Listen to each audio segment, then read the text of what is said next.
Imagine कीजिए, अरब सागर के किनारे खड़ा एक मंदिर, इसे बार बार तोड़ा गया, बार बार जलाया गया, और वो आज भी वैसे ही गर्व से खड़ा है।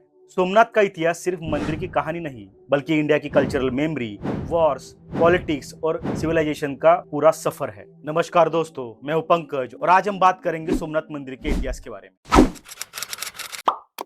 अब सोमनाथ मंदिर के लोकेशन और पौराणिक महत्व के बारे में बात करते हैं। सोमनाथ मंदिर गुजरात के सौराष्ट्र रीजन में प्रभासपट्टन नाम की जगह पर स्थित है। यह वही जगह है जहां अरब सागर की लहरें सीधे मंदिरों के चरणों को छूती है। ये शिव के 12 ज्योतिर्लिंगों में पहला बताया गया है और इसलिए धार्मिक रूप से इसका महत्व सदियों से बहुत बड़ा रहा है। लेकिन इंटरेस्टिंग बात यह है कि सोमनाथ सिर्फ धार्मिक साइट नहीं, ये एंशिएंट टाइम में सबसे बड़ा कोस्टल ट्रेड सेंटर भी था। अरब, अफ्रीका और दक्षिण एशिया के बीच व्यापार करने वाले जहाज इस इलाके में आते जाते थे। इसलिए मंदिर के आसपास का हिस्सा कल्चरल, इकोनॉमिक और स्पिरिचुअल तीनों रूपों में क्रूशियल था। अब मंदिर के शुरुआती इतिहास के बारे में बात करते हैं। अब सवाल यह है कि सोमनाथ मंदिर पहली बार कब बना था। सबसे पुराने इंस्क्रिप्शंस और टेक्स्ट बताते हैं कि फर्स्ट मिलेनियम सी में यहाँ एक धार्मिक संरचना मौजूद थी। कई इतिहासकार मानते हैं कि 9वीं सदी से 10वीं सदी के दौरान सोलंकी राजाओं ने यहाँ एक विशाल मंदिर बनवाया था। आर्कियोलॉजिकल फाइंडिंग प्रभा क्षेत्र को और भी प्राचीन बताते हैं। कुछ रिपोर्ट्स तो इसे इंडस वैली सभ्यता से जुड़ा हुआ क्षेत्र भी मानते हैं। अब आते हैं इतिहास के सबसे चर्चित अध्याय पर,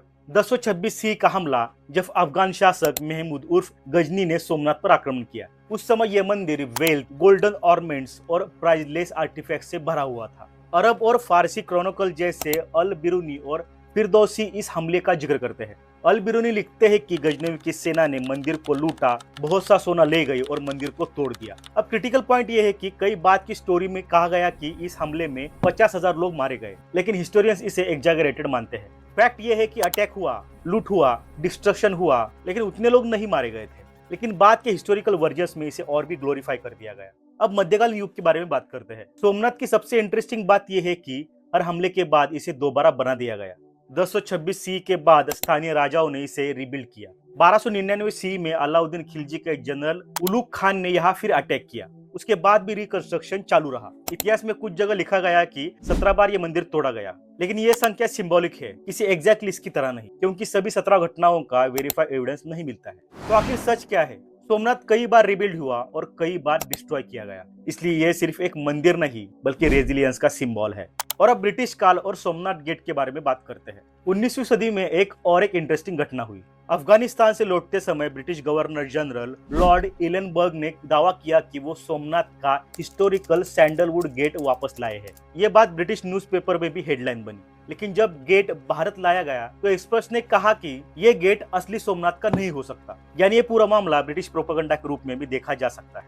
सोमनाथ का नाम उस समय पॉलिटिक्स और सिंबोलिज्म के केंद्र में था। अब आते हैं मॉडर्न हिस्ट्री पर, यानी 1947 के बाद का सोमनाथ का इतिहास। जब भारत आजाद हुआ उस समय सोमनाथ मंदिर के सिर्फ खंडर बचे थे। फिर आते हैं सरदार वल्लभ भाई पटेल। 12 नवंबर 1947 को पटेल ने आदेश किया कि सोमनाथ का पुनर्निर्माण करवाया जाए। उन्होंने के मुंशी को इस प्रोजेक्ट का नेतृत्व दिया। सोमनाथ ट्रस्ट बनवाया गया और मंदिर का रिकंस्ट्रक्शन पब्लिक फंड से शुरू किया गया। जवाहरलाल नेहरू ने इस रिकंस्ट्रक्शन में डायरेक्ट गवर्नमेंट पर संदेह जताया था, लेकिन प्रोजेक्ट नहीं रुका। 1950 से 51 तक मंदिर का निर्माण पूरा हुआ और 11 मई 1951 में भारत के पहले राष्ट्रपति डॉक्टर राजेंद्र प्रसाद ने मंदिर की प्राण प्रतिष्ठा में हिस्सा लिया।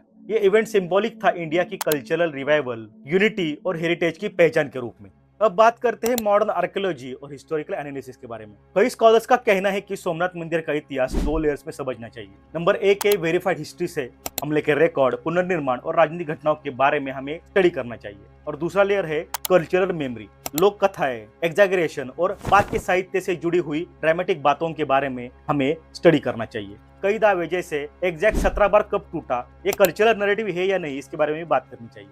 लेकिन एक बात सभी हिस्टोरियन मानते हैं कि सोमनाथ का महत्व इतना बड़ा था कि इसे सदियों तक रिपीटेडली टारगेट किया जा सकता है। तो दोस्तों, सोमनाथ की कहानी हमें 2 चीजें सिखाती है। एक, हिस्ट्री हमेशा सिंपल नहीं होती, उसमें पॉलिटिक्स, फेथ, इकोनॉमी, इनोवेशन और नैरेटिव सब शामिल होते हैं। और दूसरा, डिस्ट्रक्शन से ज्यादा पावरफुल रिबिल्ड है।